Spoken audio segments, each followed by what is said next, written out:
आप सभी को भगवान जाम्बो जी की इस पवित्र भूमि पर बहुत प्रणाम करता हूँ, अभिनंदन करता हूँ। जैसा मंच से आदेश मिला कि हम लोग तमाम इस मेले के धर्मसभा में समाज से जुड़ी हुई बातों का जिक्र करेंगे और जिन जिन बातों की आवश्यकता आज के इस दौर में, इस युग में होनी चाहिए, उन बातों की हम लोग चर्चा करेंगे। मैं आपके बीच में अपनी बात को रखते हुए किसी समाज का मानक, उस समाज का आर्थिक स्तर, उसका सामाजिक और राजनीतिक शैक्षणिक स्तरों से होता है। हम विश्व समाज के लोग हैं। राजस्थान में, देश में इन तमाम बिंदुओं को टच करने के बाद हमारा स्तर क्या है, इस पर हम लोग सदैव चर्चा करें और आगे बढ़ने की कोशिश करें। राजनीति में हम लोग कितने आगे हैं, हम सभी देख रहे हैं। जहाँ जहाँ आवश्यकता हो वहाँ समाज को सहयोग करना चाहिए। शिक्षा के क्षेत्र में राजस्थान की बात करें, अन्य प्रांतों की बात करें, हमारी संख्या के मुकाबले हमारा जो शैक्षणिक स्तर है वो बहुत अच्छा है।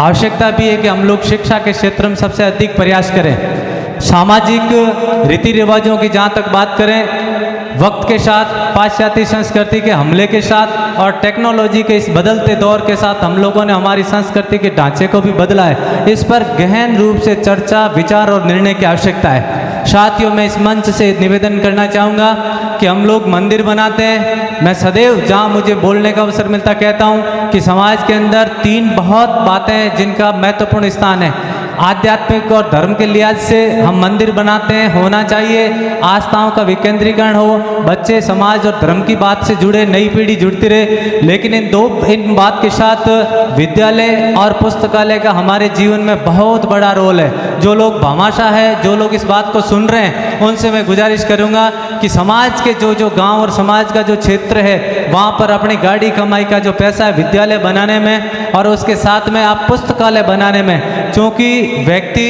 का जीवन, उसका मानसिक स्तर, किताब बदल सकती है, साहित्य बदल सकता है। किताबों का संकलन, किताबों का संग्रहण अगर हमारे गांव में लाइब्रेरी के रूप में होगा तो मैं समझता हूं कि विचार बदलेंगे। व्यक्ति का उत्थान और पतन उसके विचारों से होता है। एक समाज का बहुत बड़ा आधार होता है उसके विचार। इसलिए विचार को ताकत की खुराक देने के लिए, उसे सुदृढ़ बनाने के लिए किताबों का होना बहुत जरूरी है। हम देख रहे हैं हमारी सनातन संस्कृति में और आज तक हमारे इस विचारों को एक पीढ़ी से दूसरी पीढ़ी में हस्तांतरित करने का काम किया तो हमारे विचारों ने किया है। इसलिए पुस्तकें गांवों में उसके संकलित करने के लिहाज से पुस्तकालय का आप लोग निर्माण करें और संचालित करें, क्योंकि हम देखते हैं कि नई पीढ़ी आज टेक्नोलॉजी के इस युग के अंदर भूल गई है हमारी संस्कृति को, हमारी शब्दवाणी को, भगवान जाम्बो जी के संदेश को। आज विज्ञान, तकनीकी और पूरा वर्ल्ड चाह रहा है कि जाम्बो जी ने 29 नियम जो 600 साल पहले बताए वो आज के दौर में प्रासंगिक कैसे हैं। इसलिए हमारी विश्व समाज की नैतिक जिम्मेदारी बनती है कि हम लोग हमारे उन 29 नियमों को हमारे विचारों के माध्यम से दुनिया के कोने कोने तक पहुंचाएं, एक सुदृढ़ समाज का निर्माण करें जैसा भगवान जाम्बो जी ने आज से 600 साल पहले कल्पना की। जीवन के अंदर जब विचार मजबूत होंगे, हमारी पहचान पर्यावरण प्रेमी समाज के रूप में रही, हमारी जो पहचान है वो हमारी शारीरिक क्षमताओं के रूप में रही और हमारी जो पहचान है वो हमारे मानसिक विचारों के रूप में रही। इसलिए मैं आपसे निवेदन करना चाहता हूं कि हम लोग हट्टे कट्टे देखने में, दिखने में, हमारे खान पान और रहन सहन के लिहाज से दूर से ही लोग पहचान लेते थे कि बिश्नोई समाज का नौजवान आ रहा है, बिश्नोई समाज का बेटा आ रहा है। आज हम लोगों ने खान पान को, आप देख रहे हैं कि जहाँ जहाँ कैंटीन में, बार, होटलों में, रेस्तरों में बच्चे जाकर के और हमें देसी जो हमारा खाना है, हमारा जो खान पान है उसे हम छोड़ करके और दूर होते जा रहे हैं। स्वास्थ्य की गिरावट, शरीर की गिरावट तक जाएगी और जब शरीर की गिरावट होती है तो मैं समझता हूं कि मानसिक विचारों में भी हमारी गिरावट आएगी और जब मानसिक रूप से गिर जाएंगे तो मैं समझता हूं कि दुनिया जो हमें सर्टिफिकेट देती है कि बिश्नोई माँ की कोख से जन्म लिया हुआ बेटा जन्मते ही 5वीं और 8वीं पास होता है। इस परंपरा और इस संदेश को हम विलुप्त होने से बचाएं, मैं आपसे निवेदन करूंगा। इसलिए बच्चों को खान पान की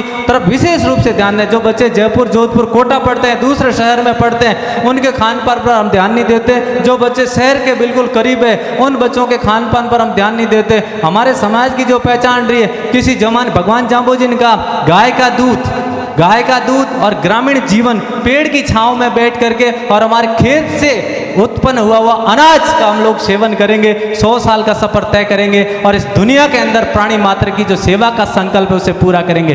बिश्नोई समाज की पहचान पर्यावरण के रूप में रही है। आज मोबाइल का दौर है, हम लोग स्टेटस लगाते हैं चलते झंडा लिए हुए। मैं उनसे निवेदन करता हूं कि हम लोग को स्टेटस क्या लगाना चाहिए? हमारा स्टेटस हमारी शब्दवाणी है, हमारा स्टेटस हमारा मुक्तिधाम मुकाम है और हमारा स्टेटस माता अमृता देवी है। दुनिया का अनोखा बलिदान होगा जिन्होंने पेट से लिपट कर उसको छाती से लगाकर एक गर्दन नहीं, दो नहीं, कतारबद्ध होकर 363 लोगों ने कुर्बानी दी। उस समाज से हम आते हैं। हमारा कोई इतिहास छोटा नहीं है, पर्यावरण के लिए नहीं है। वृक्ष 4 जनों को, 4 प्राणियों को छांव देता है। बिश्नोई समाज पूरी दुनिया को पर्यावरण के नाम पर छाया देता है। इसलिए इस खोई हुई पहचान को और अधिक ताकत देने की जरूरत है। साथियों, हमारा खान पान, हमारा रहन सहन, हमारी बोली, जो लोग आजकल खान पान पे ध्यान नहीं देते, श्रृंगार पर ज्यादा ध्यान दें, तो उससे अपील करता हूं आप सोना गोल्ड महंगा खरीदते और हमारी पहचान कोई सोना नहीं है। मैं सदैव कहता आ रहा हूं, मैं आपसे अपील करता हूं कि प्रकृति के श्रृंगार की अगर किसी की जिम्मेदारी है तो बिश्नोई समाज की है। आप देख रहे होंगे सड़क पे जब सफर करते हैं और जहां पर खेजड़ी के वृक्ष हो, सड़क को क्रॉस करता हिरण नजर आए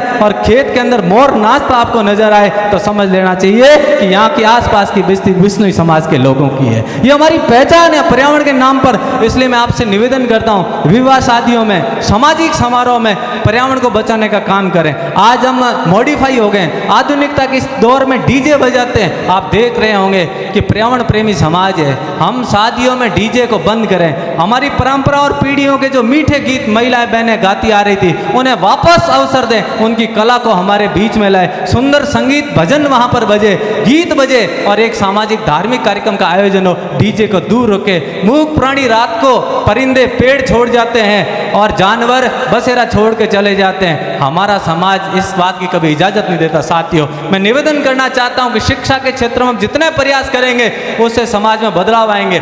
डॉक्टर गोवर्धन राम जी हमेशा अपनी हरि कथाओं में कहते हैं कि हमारी आस्था का अगर कोई एक केंद्र है, प्रथमतः और अंततः केंद्र है हमारा, वो मुक्तिधाम मुकाम है। सदैव हमें याद रखना चाहिए। आज कोई वास्तु शास्त्र के दौर में दलदल में जाता हुआ नजर आ रहा है, कोई भोपे के पास में जा रहा है, कोई कहीं थान पे जा रहा है। इतनी ताकत कहाँ है साथियों? सबसे अधिक अगर कोई ताकत है इस मंच के दाहिने तरफ जो समाधि है, साल में खुद आओ, बेटों को लाओ, बच्चों को लाओ और हमारी परंपराओं को जीवित रखो। जीवन में कभी संकट नहीं आएगा। और अंत में इस बात के साथ मैं निवेदन करूंगा, बहुत पढ़ लिखने के बाद, बहुत समझदारी दिखाने के बाद इस समाज में बुजुर्गों का जो स्थान है वो सदैव महत्वपूर्ण होना चाहिए। क्योंकि पढ़ लिखने के बाद आज परिवार में, समाज में, घरों में एक बेटा और बेटी है। बेटी के हम लोग हाथ पीले कर देते हैं, ससुराल चली जाती है और एक बेटा नौकरी काम धंधे पर चला जाता है। बुजुर्गों की सेवा करने वाला कोई नहीं मिलता है। मैं तमाम साथियों से निवेदन करता हूं कि बुजुर्ग गरीब हो, बुजुर्ग अमीर हो, कोई फर्क नहीं पड़ता। वो पेरेंट्स गरीब हो,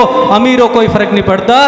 उनका होना इस दुनिया में हमारे लिए बहुत ज़्यादा जरूरी है। इसलिए माता पिता को हमारे परिवार और समाज की धरोहर मानते हुए उनका सम्मान करें। क्योंकि आसमान में किसी का ठिकाना नहीं होता और जो जमीन का नहीं होता कहीं का नहीं होता। बिश्नोई समाज के लोगों, मैं पवित्र भूमि पर मेरी बात को खत्म करने पर आपसे निवेदन करूंगा, जिस दौर से हम गुजर रहे हैं उस दौर में कितनी बार की संस्कृतियां हम पे हमला करे, कितने बार के विचार हमारे बीच में आए, लेकिन हमें हमारा जो ध्यान है हमारे समाज के बेटी बेटियों पर, आने वाली पीढ़ियों पर खर्च करना होगा, ध्यान देना होगा और उनसे जुड़ी हुई संस्थाओं का निर्माण करना होगा। स्कूलों पर, पढ़ाई पर उनका ध्यान देना होगा और प्रतिभाओं का सदैव सम्मान करना होगा। इन्हीं बात के साथ मंच को छोड़ता हूं। धन्यवाद। जय हिंद।